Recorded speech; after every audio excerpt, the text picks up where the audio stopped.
Thom Hartmann here on the news. You need to know this. The impending nuclear disaster in Nebraska just got worse. Over the weekend, a flood wall protecting the nuclear plant from the overflowing Missouri River gave way, inundating the facility in floodwater.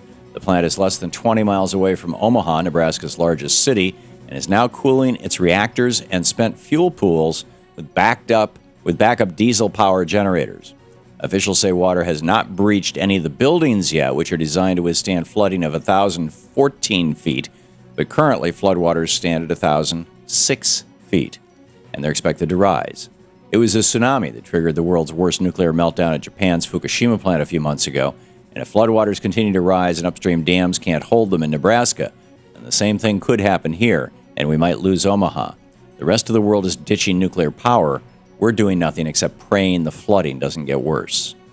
Students in Wisconsin are screwed. Yesterday, Koch brother lapdog Governor Scott Walker signed a new Republican budget bill to tackle the state's deficits caused by Governor Walker's tax breaks for corporations, millionaires, and billionaires. And how does Walker's bill reduce the deficit? The Republican way, of course, by cutting $800 million from public schools in the state and directing those savings to even more corporate tax breaks. Now, the $250 million was cut from state universities and $70 million slashed from tech schools. So looking at Governor Walker's budget, you can clearly see where he places his priorities. Priority number one, giving corporations that are paying close to nothing in taxes even more tax breaks. And way down toward the bottom of Walker's priority list, educating Wisconsin's children so they can compete for jobs of the 21st century with kids from countries like China, Japan, and Europe, where college is free or close to it. In the best of the rest of the news, late Friday night, the state of New York became the largest state in the country to legalize same-sex marriage, joining other states like Iowa, Vermont, Massachusetts, New Hampshire, and Connecticut.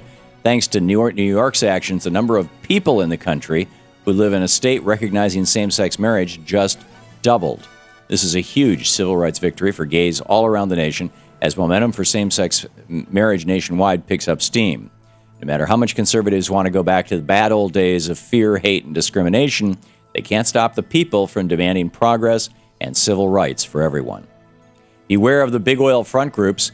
As investigative reporter for Think Progress Lee Fong uncovered, the American Petroleum Institute, which is made up of all the bigwigs of the oil industry like ExxonMobil, BP, and Chevron, has created an astroturf front group to get average people to support big oil without realizing it.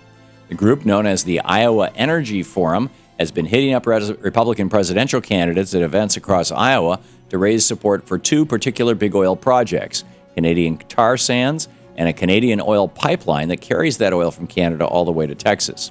While the group may at first look like it's made up of average concerned citizens, it's not. It's a public relations gimmick paid for by the American Petroleum Institute. If this works for the oil oligarchs in Iowa, look for more and more corporate shills to show up at town hall events and ask scripted questions all around the country. Corporations win again at the Supreme Court.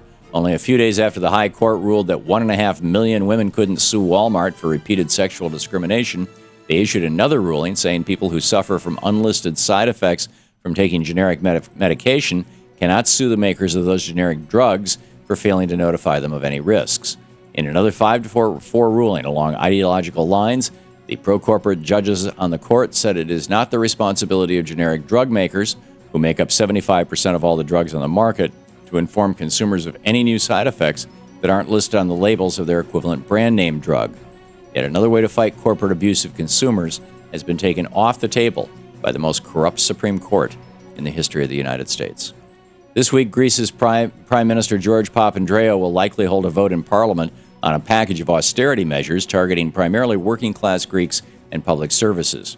The austerity measures are required by the IMF and the EU in exchange for a bailout package to keep Greece from defaulting on its debts and possibly triggering a financial crisis across Europe. Over the last 3 weeks, working people have rioted and protested in the streets of Athens against the austerity measures. But as banksters and world financial leaders put more pressure on the Greek parliament, it's looking more and more likely that they will pass. So once again, banksters take down an economy with financial weapons of mass destruction, and it's up to the working people in the middle class to pick up the pieces.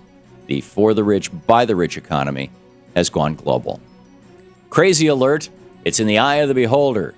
Yoda, a 14-year-old mixed Chihuahua, won first place in the world's ugliest dog competition in California on Friday night.